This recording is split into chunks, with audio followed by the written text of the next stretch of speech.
It's a beautiful southern evening, approaching midnight.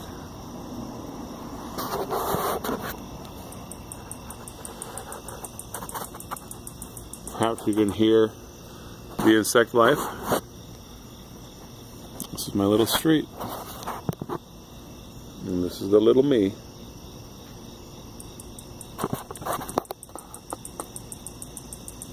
And my wife's flowers behind me. So, tonight, I want to talk about fantasy. Fantasy fiction, particularly from a Christian perspective. So, to those of you who are viewing,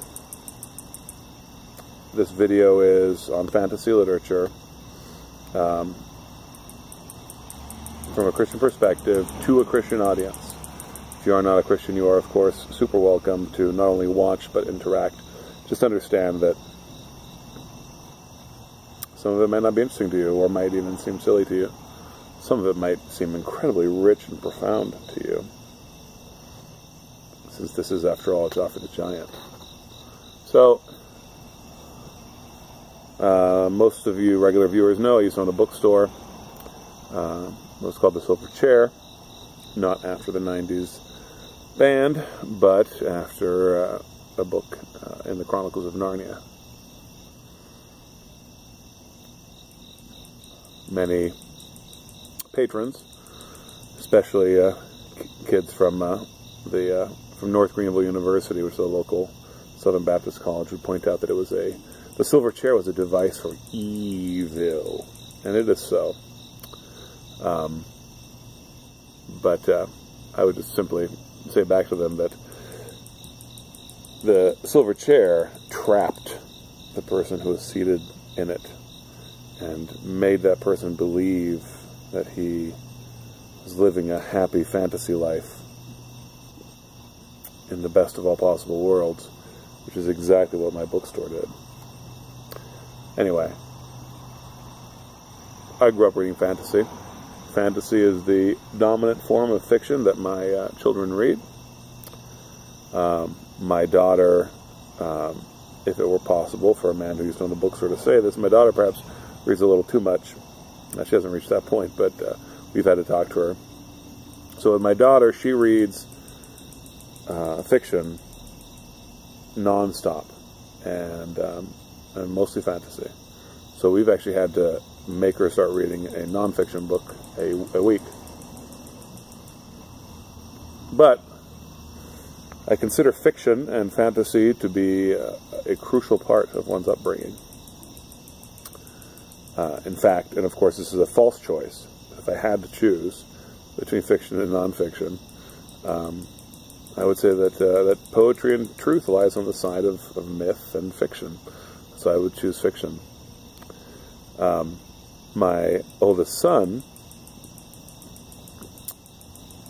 is slow to get into novels. He reads nonfiction books, which I think is slightly more of a boy tendency, but it's also, definitely his personality. So we've had to make him, well, we had to a couple years ago, he's kind of over that, but we had to make him read fiction. We had to say, when we go to the library, you can't leave without a novel that you're going to read. Because we were just filling the gaps of our children's education. The girl was not reading enough nonfiction. The boy wasn't reading enough fiction, and you need to read stories to do well, to be spiritually healthy.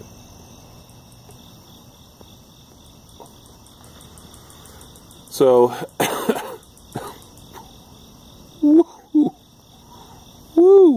pardon me.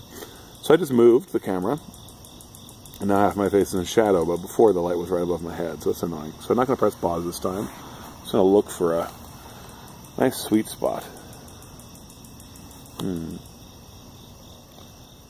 There is no sweet spot. So this is just what you're going to get. The man of mystery. The man wreathed in shadow. Alright, so we're 5 minutes into the video, and all we've done is establish that in my family, fiction and fantasy and storytelling is important. So I suppose I should narrow it down now. I am going to make a defense for the use of fantasy and specifically magic in fiction. There are a lot of other topics that even as I'm speaking are springing to mind, and I think I'll enjoy tackling them. I think I'll do that at some point, but not in this video. So let's get focused. Let's get this video in under 10 minutes to talk about the use of magic. First off, witchcraft is in Scripture an abomination, a great evil. The witch of Endor consorted with the dead, and witches and sorcerers were condemned throughout the Old Testament. Now, I mention the witch of Endor because there's clearly a supernatural aspect to witchcraft. But the scriptural emphasis on witchcraft is actually on the potions aspect of things, on the pharmaceutical end of things.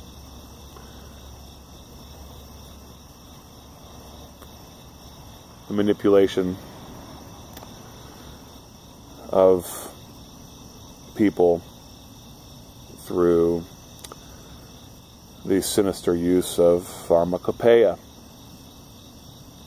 And actually, the word for witch that is used in Greek, both in the Septuagint and the New Testament, is drug lady. Person who dabbles with potions and drugs. That's where we get our word pharmacy. Magic, as we conceive of magic, is not mentioned in Scripture as far as I know, and it is not associated with witches and sorcerers. Now, certainly the supernatural is, but I don't know if speaking to and consorting to beings who are not us counts as magic. I'm talking about angels and fallen angels right now. Magic is something of a construct. So if I were to make a fantasy where I have the power through certain incantations to draw forth a demon, that might be described as magic. Or I might have the power to cast a fireball through my hands at an enemy, and that would be magic. Or I might have the power, as in a recent fantasy novel I read, to ingest certain metals, and then my body would somehow be able to use those metals to manipulate the world around me in some way not understood by the hoi polloi. So let's get rid of ideas like witchcraft or magic and ask, of those three things, which are immoral? And only one is immoral. Only one is evil, consorting with demons. There is nothing wrong with casting a fireball through my hands. So then we have to ask, how do we label it? So a lot of Christians freaked out when Harry Potter came out. Most Christians are fine with Tolkien and C.S. Lewis. And why is that? Because even if they're not able to formulate it, they recognize that Tolkien and Lewis were telling deeply, deeply Christian stories that were about this world that we live in, and its God, and its people, and its history, and this history to come, the whole story. Now, did it have talking animals and people who could cast fireballs out of their hands? Sure. Nothing wrong with that. Call it magic, don't call it magic, whatever.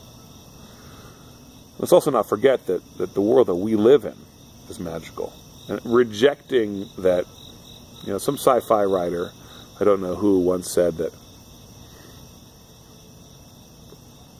any technology, if it was advanced enough, any strange technology, if it was advanced enough, would seem to a primitive audience to be magic.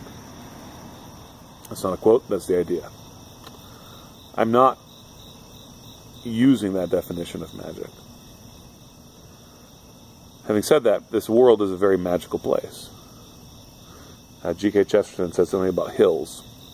Let me think about what the quote is. I forget exactly what it is, but somewhere in there is the idea that we live in the sort of world where hills grow green hair. This world is magical.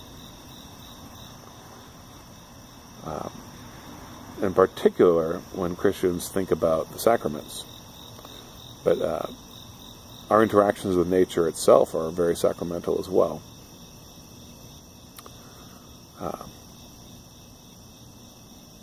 It's more than our philosophers have dreamt of. And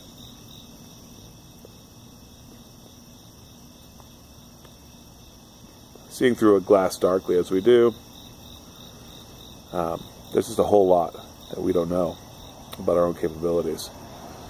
I'm not saying that that's a defense of the use of magic. I'm just saying that the word magic itself, I mean, we could just change it out for wonderment, right? We could have novels where instead of wizards, we had wonderbats. And wonderbats cast wonderment. And when they cast wonderment, wonderful things happen. And rainbows fly off their shoulders, and they cast fireballs. So, I don't think Christians should worry about the use of magic in fantasy. Now, if we talk about, say, Harry Potter versus something like the Chronicles of Narnia, the Potter books are clearly written by someone who's not a Christian, and they're slightly silly. So that's kind of the place they hold in our family. If books are totally fluffy, we usually don't read them, because there's nothing has a neutral moral value. Reading cotton candy will make your mind fat.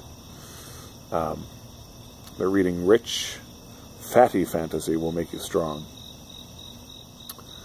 So Harry Potter's just kind of right there in the middle. It's not a classic. It's just some books that a competent author wrote.